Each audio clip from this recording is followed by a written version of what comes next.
Welcome to Samba Samba. Enjoy the video. First, confirm compatibility and connectivity before attempting mirroring. You need an iPhone running iOS 17 and an Apple Watch on watchOS 10 or newer. Both devices must be paired and signed into the same Apple ID to authenticate control. Turn on Bluetooth and Wi-Fi on both devices and keep them within a few meters of each other. Update both devices if needed. This preparation prevents errors while enabling the single supported method to view the watch home screen on your iPhone.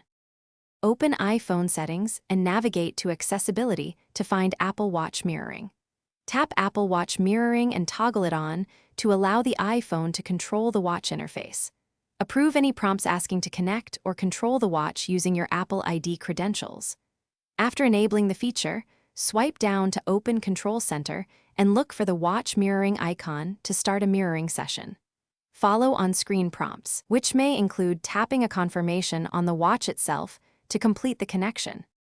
Once mirroring starts, your iPhone shows the Apple Watch home screen and app grid.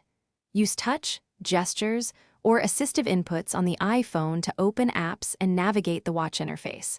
The iPhone also provides a digital crown control overlay for scrolling and zooming within apps. Audio and haptics remain active on the watch, so keep that in mind while interacting. To stop, end mirroring from Control Center or return to Accessibility and toggle Apple Watch mirroring off to restore normal device behavior. Thanks for watching. Consider subscribing if we helped you.